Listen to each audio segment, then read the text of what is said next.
What about Joe Biden? How is he doing in terms of an incumbent in a primary? Yeah, you know, everyone's saying that Donald Trump's doing weak. It's actually Joe Biden, in my mind, in the primaries that's doing weak, at least relative to history.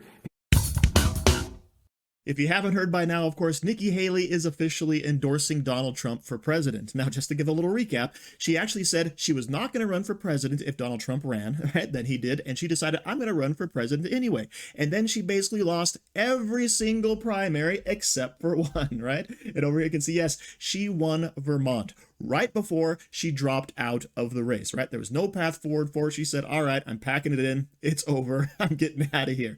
However, the interesting thing about her win in Vermont is the Vermont typical voter. Down here it says, yes, that the secret to Haley's success in the Green Mountains appears to have been people like Marley Beers, a Winooski independent who typically votes for Democrats and expects to back President Joe Biden in November. Okay, so many people cross the aisle to come into the Republican primary to vote for Haley, even though they planned fully on voting for Joe Biden in the general. All right, this was the typical Nikki Haley voter that gave her one win. And this also represented a large amount of her voters in other states. So first, I want to go ahead and play you the clip of Nikki Haley endorsing Donald Trump. Let's check this out. But before we get to that, please like and comment on this video. It helps me break through the YouTube gatekeepers. Here we go. Who do you think would do a better job in the White House, Joe Biden or Donald Trump?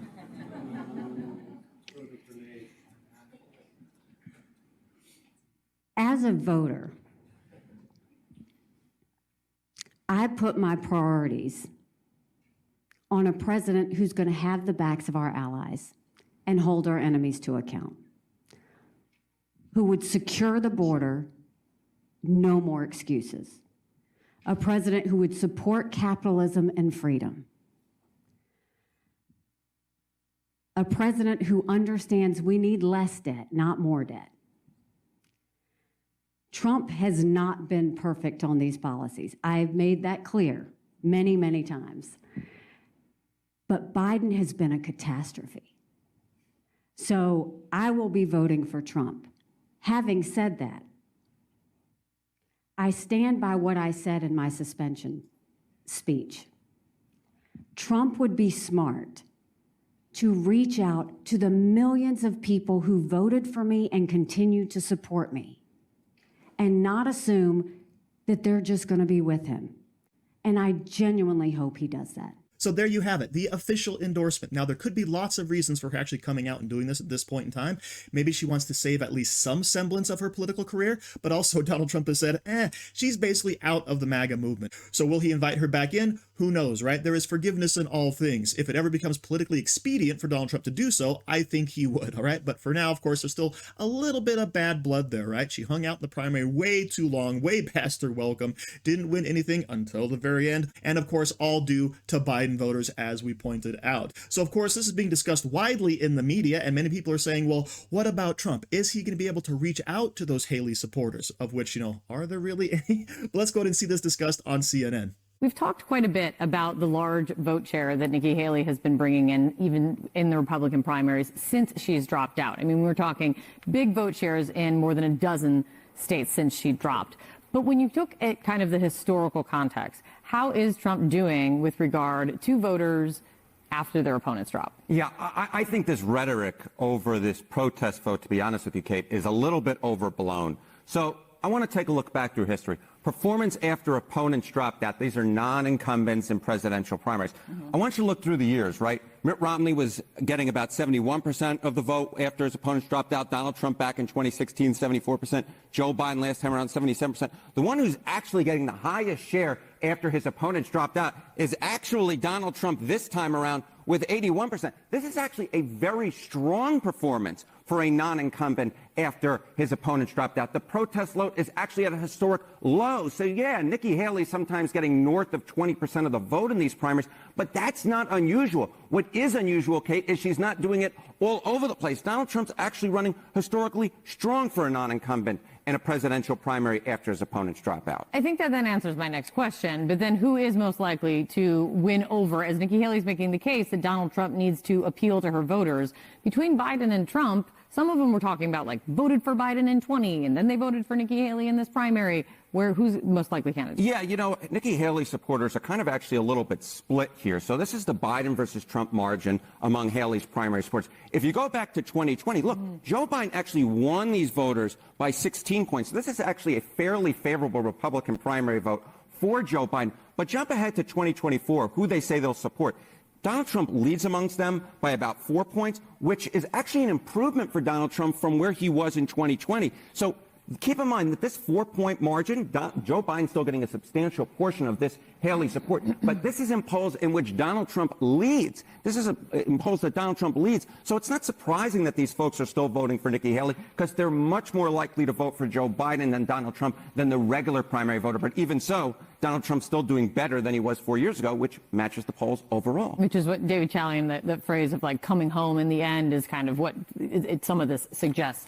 What about Joe Biden? How is he doing in terms of an incumbent in a primary? Yeah, everyone's saying that Donald Trump's doing weak. It's actually Joe Biden, in my mind, in the primaries that's doing weak, at least relative to history, because right now he's getting 87% of that primary vote for an incumbent, but that's actually the lowest. That is actually the lowest for any candidate since George H.W. Bush back in 1992 when Pat Buchanan challenged him. Of course, we all remember, at least I remember, that George H.W. Bush lost re-election in the fall to Bill Clinton. So as far as picking up those protest votes, Donald Trump is actually doing much better historically against even himself, all right? And part of this is because, well, who were those Nikki Haley votes going to go for? They were going to go for Biden, as we discussed. So who's doing a great job of driving them away from Biden? It's Joe Biden himself. All Donald Trump has to come out and say, hey, remember just back 4 years ago what things were like? Vote for me. And that's basically the whole pitch, right? People can remember. And Biden is doing a great job of just driving away his support, considering how crappy everything is and how dull he seems when he presents himself publicly, okay? Of course, we're not quite done yet. Here I want to focus on Ted Cruz. He went through the same scenario, right? He was one of the last people to stick around in the primary against Donald Trump back in 2016, and he turned out to be a big supporter of Donald Trump. So let's go ahead and check out this. And, when he became president, I had a choice to make. I could be pissed. I could be pissed off at what he'd done. But if I was going to do that, he'd just been elected president. I got a job. I got a job to represent 30 million Texans. And frankly, if I was going to let my hurt feelings make me say, I'm not going to work with you, I needed to be prepared to resign my job and go home. And I made a decision then. I said, listen, I'm going to go represent 30 million Texans. I'm going to fight. I got on a plane. I flew to Trump Tower. I sat down with him, spent 4.5 hours. This is the week after the general election in 2016. And what I told him then, I said, Mr. President, we have an historic situation. The voters have given us control of the White House and both houses of Congress. We can't waste this. And I told him then, I said, listen, I want to roll up my sleeves and go to work and lead the effort to deliver on our promises. And as I look back to the Trump presidency, I think we accomplished incredible victories for the American people. But this moment, what you said there, you talked about your family. They targeted not just your dad, but also your wife. And I think a lot of people sitting at home would say, well, that's pretty cynical. I mean, this is someone who attacked your own members of your family. And what we learned from this testimony is that not only did Donald Trump know about it, he coordinated it. Look, I understand, but I knew then it was lies. It was lies then. It's but you lies didn't know now. Donald Trump himself was Of course coordinating I did. I said he did. It was obvious. And at the end of the day, I'm a big boy. And as I said, I could have made a choice. Listen, if I were a private citizen, I could decide my feelings are hurt and I'm just going to leave. But if I do that, I can't do my job. And I care about my job. And I will say, if you look at the people of Texas, under almost any measure, the people of Texas were much, much better when Trump was president than compared to now. Before we continue, I do want to mention that Joe Biden, of course, is spending and printing a huge amount of money, which causes massive inflation and devalues your currency. So what can you do to protect your investments? You can go to Genesis Gold Group and turn your 401k or IRA into a gold-backed retirement account. And you can do this by going to angryteachergold.com or by calling 1-800-200-4653 to get back on the gold standard. And just so you're aware, Genesis Gold Group is an America First faith-based organization, so you can rest assured you are not investing with a woke corporation. Let's get back to it. Ah, the memories, right? That 2016 campaign was crazy. And yes, Donald Trump actually came out and accused Ted Cruz's father of basically assassinating JFK. He did attack his wife, and honestly, that's something I don't care for, okay?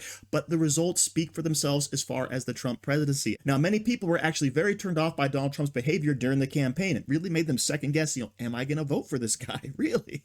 But a lot of people plugged their nose and went along with it anyway, despite many other people actually loving what he was doing on the campaign trail, right? It was new, unique, fresh. He got down in the dirt, which honestly is something Republicans have been lacking in years, okay? So now Ted Cruz is rightly pointing out, yes, the people were better off under Donald Trump. So anybody who was surprised, anyone who didn't know what to expect, all their worries were basically quelled because you saw the actions Trump took while in office, and everything was, of course, going gangbusters. But of course, many people actually don't understand this simple fact and are melting down over the idea of Nikki Haley endorsing her once opponent.